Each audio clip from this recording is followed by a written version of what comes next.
G'day, I'm Peter Noonimus Holbert of noonimus.com and welcome to my channel. In today's video, I'll be going through how to write an essay. To start with, what is an essay? An essay is a formal piece of academic writing where you are presenting an argument based on research and an analysis that you have undertaken. While the content may vary depending on which level of education you're currently in, who your target audience is, which subject the essay is for, and what the question you are answering is, the goal is the same, and the structure I provide here is a good template to use regardless of the variants mentioned above. So for the past 5 years, I've been teaching at a high school level. I've also completed 2 bachelor degrees and I'm currently undertaking a master's degree, and I can tell you from experience that the structure I'm going through is good regardless of what level you are aiming for. But keep in mind that what I present today is purely from a high school English through a high school English lens. Alright, but the structure and skills are transferable very easily. Alright, structure is key. Because they are formal pieces of academic writing, literacy and structure usually make up 20 to 33.3% of your final mark. Alright, so given that depends on how many criteria you have to meet.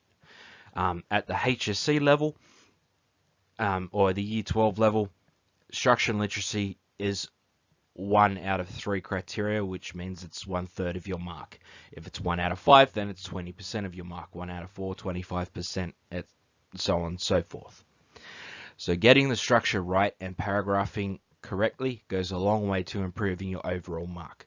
The quicker you get this under wraps and the quicker you understand this, the better off you're going to be in the long term, because you're just going to get better with it and your marks are just going to increase overall. When we're marking your essays, in terms of structure, the first thing we look for are whether or not you have these 3 things easily identifiable. So if you have an introduction, body, conclusion, right? If you've got them separated by paragraphs, you've done at least that correctly.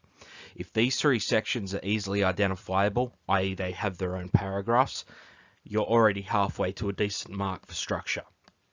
So for that 1/3 to 1/5 of your mark, you're already on your way to passing for that criteria.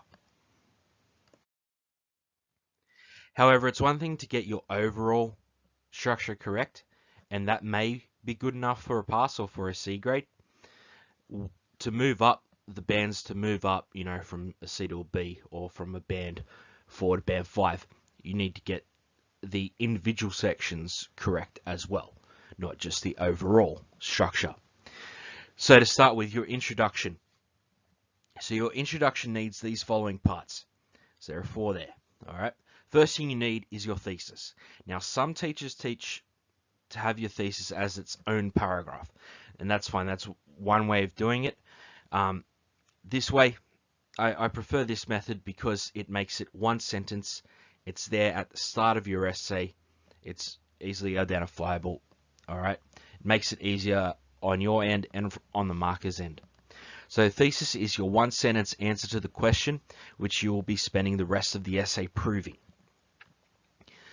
All right, then after that, definition of concept. The reason we include this, so as well as structure and literacy, usually your understanding of a concept will be a criteria as well. So just including that throughout your essay makes it easier, and makes it easier for you to show that you understand the concept to get those marks. Also, because concepts are usually quite broad in terms of definition, so by providing your own definition, you're setting the boundaries for your argument. So every time you refer to whatever the concept may be, you mean this thing in particular, not everything else that falls under that definition. All right. So straight after the thesis, you provide your own definition for the main concept, theme, etc., whatever it is. If you're talking about people, then you'll provide a short biography for that person. All right. Again, that's to just narrow your argument so that you're talking about just this aspect of that person's life. All right. After that, you introduce your evidence. So you tell the marker what you're going to use to prove your thesis correct. You repeat this section, you repeat this sentence for each piece of evidence you are about to use.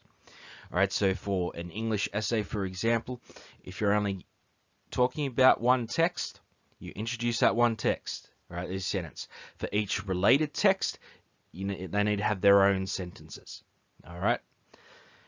Then after that, right, the most crucial part of your introduction outside of the thesis, you introduce your points. So these are your 2 to 3 reasons for believing your thesis. Now, you have what your argument is, what you mean by your argument, what you're using to prove your argument, and how you're going to be proving your argument. That's what you need in your introduction. The points are very important, as you'll find out in a second when we get to the body. All right? Because they determine how many body paragraphs you're going to have. All right, so if you have 2 texts to talk about, so again, using English as an example, if you have 2 pieces of evidence, 2 texts to talk about, you need to show how they show those points in each text, right? So if you've got 2 points and 2 texts, you've got 4 body paragraphs. 3 points, 2 texts, 6 body paragraphs, so on and so forth. All right, so this is an example of an introduction. So my question is, demonstrate how composers have conveyed evolving attitudes to technology over time. So start with thesis. Composers have conveyed evolving attitudes to technology over time in a variety of ways. Main thing I've done there, I've answered the question and used words from the question. Where possible, use words from the question. That does 2 things. First of all, shows that you've read and you're engaging with the question. Secondly, by showing that you've read, understood, and are engaging with the question, it puts the marker on your side. Where possible, if you have an opportunity, get the marker on your side. All right, then my definition of the main concept, which is attitudes. Could also be technology, but I've focused on attitudes here. Attitudes are the emotional and logical basis with which people approach situations, concepts, and other people. So every time I refer to attitudes throughout the rest of this essay, that is what I mean. All right, first piece of evidence. This is evident in Sean Levy's The Internship, which shows how 2 middle-aged men in America must adapt to a 21st century work environment. All right, so what you need when you introduce text, introduce evidence, particularly in an English essay. Tie to the thesis, right? So this is evident bit, does that. I have the text composer's name, Sean Levy, that's spelt correctly. I have the title, again spelt correctly, and you can tell it's a title because it's italicized. If you're handwriting, then underline it or put inverted commas around it. Doesn't matter which one, as long as it's consistent throughout the rest of the essay. So each time you refer to or you use the title, it's either going to be italicized, underlined, or have inverted commas around it. And then brief blurb about the text. That is all the plot recount that should be in an essay. Any more than that, you're wasting time, you're wasting space. All right, and then I've repeated that for the second text, my second piece of evidence. This is also evident in T.S. Eliot's The Wasteland, which portrays how technology has affected nature and society. Now, the other key thing I've done here with this second text is compared it immediately to that first one, right? That word also means I'll be using both texts to prove the 1 point. If I was to say this is, however, this is not as evident, that would position the marker to think that I'm using The Wasteland as an anti-example or to show a different side to the argument. However, because I have a demonstrate question, I only need to present one side, and that's what I'm doing. All right, and then my 3 points, which I'm going to use and structure my body paragraphs around. So both composers show how whether the attitudes are positive or negative impact the subject's experience with technology, how attitude determines progressive or regressive use of technology, and how a stagnant attitude can affect the quality of your overall experience. Each body paragraph should have these 4 things. At very basic level, that means 4 sentences. All right, but you can split the link part into multiple sentences if you need to. Sorry. So, first thing you need is point. So you state the point for this paragraph. This can come straight from your introduction, right? So that last sentence of your introduction, they're your points, right? They become the first sentence for your body paragraphs. All right. Then you explain. You explain the conceptual relevance of the point. I'm emphasizing conceptual relevance here. Again, you want to show that you understand, that you can show conceptual knowledge. All right, so your explanation sentences and the definition of concept are where you can do that easiest and make that highlighted and as obvious as possible. That second sentence uses, because you're speaking conceptually, you're speaking generally, it can feel a bit like bullshit, and in some essence that is what you're doing, but that's fine. All right, as long as it's decent bullshit, as long as it's, you know, good fertilizer. Then, after your explanation example, you provide an example from the evidence you were using. All right, so from a text, for a film, I'll be referring to a scene. For a written text, I would have a direct quote. From a speech, I'd have a direct quote. If this were a history essay, I would have a specific aspect of whatever the historical event was that I was talking about. All right, that showed the point. Then in my link, you state explicitly how the point, explanation, and example prove your thesis. So we're having that point sentence in your introduction is key there. Your link sentence is key in your body paragraphs. All right, you need to state your points and state explicitly and specifically how you get there, how those things combine. All right, you need to be as obvious as possible. And you repeat this same structure, this same scaffold, these same 4 things for each body paragraph. All right, so if you've got 3 points and 2 texts to talk about, that's 6 body paragraphs. All 6 of them should have these 4 things. It feels repetitive, but you need to keep in mind that at the end of the day, essays are meant to be persuasive. You're persuading someone to your argument, and repetition is a very strong persuasive technique to use. All right, so this is my example for body. Don't worry, I don't have 6 body paragraphs. I'll just be showing you this one. All right, so that you get an understanding of how PEAL works. Point, explain, example, link. All right, so started with point. Having a positive attitude toward technology vastly improves people's experiences with technology. Again, straight from the introduction. All right, and then this is my explanation. When entering into an experience, if the subject enters with a positive and welcoming attitude, they are more susceptible to the positive effects of the experience and less likely to digress and obsess on the negative aspects. Then the example. This is evident in the internship.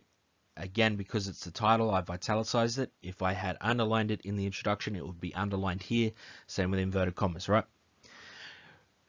This is evident in the internship when Nick and Billy have an interview with Google employees via webcam. Then, my link. Levy uses reverse angles and facial expressions to show the characters' positivity toward change and the use of technology, as well as dialogue to emphasize their attitudes and show that they are ultimately willing to use technology to foreshadow their ultimate positive outcome of gaining employment at the end of the film. All right. So it's just tying everything together and back to the thesis. And finally, conclusion. Now, a basic conclusion, you only need to restate thesis and restate your points. To move it up, make it more of a holistic conclusion, you restate your definition and provide a final takeaway. All right, so again, the 4 parts for a conclusion. You restate your thesis, restate your definition, restate your points, and provide a final takeaway. That final takeaway, if you don't feel like you've dropped the mic, like mic drop moment, then you need to fix something. All right. You can just copy and paste most of this section straight from the introduction, right? So those first 3 sections, thesis, definition, points, you just copy and paste from the introduction. That's fine. And this would be the conclusion for the essay that for the other examples I've been showing you. Therefore, composers have conveyed evolving attitudes to technology over time in a variety of ways. Again, straight from the introduction. The only bit I've changed is I've included therefore, and that's just to clarify that this is the conclusion, all right, and make it as obvious as possible. Attitudes are the emotional and logical basis with which people approach situations, concepts, and other people. Both composers show how whether the attitudes are positive or negative impact a subject's experience with technology, how our attitude determines progressive or regressive use of technology, and how a stagnant attitude can affect the quality of your overall experience. And then my final takeaway. Ultimately, through comparing Levy's and Eliot's texts, people can see how conveyed attitudes towards technology have evolved over time from being wary and fearful to positive and accepting. All right, just some extra tips, some final things. So if you're, for example, in exam conditions, or you've just finished writing up your essay at home, you've got time, go back, have a look through. These are things you should look for. All right, conclusions are meant to end essays. Do not include any new information in them. This has more to do if you're writing an essay under exam conditions. If you get to your conclusion, you realize you've left something out, you're not necessarily going to have time to go back to the introduction and the relevant parts of the body paragraphs to fit them in. So you're going to have to leave them left out. If, however, you're, typing up a draft or whatever at home, and it's a type up at home hand in kind of assessment, then you have the time to go back and include those things. So go back and include those things, right? Keep in mind it is formal language, so no contractions or colloquialisms outside of direct quotes, right? You shouldn't be using words like shouldn't and don't and didn't. You need to expand them to should not, did not, could not, should have, for example. Write explicitly. Right, so this goes back to the linked sentences. State points A and B and how to get there as obviously as possible. Do not leave any guesswork for the markers, because they will not do the guesswork for you. All right, you need to do that yourself. You need to make that as obvious as possible. And finally, where possible, use the words from the question. All right, if you're struggling with with how to word an effect or something, or how to word your explanation or whatever, have a look at the question, have a look at the adjectives and the verbs there and use them. Go from that.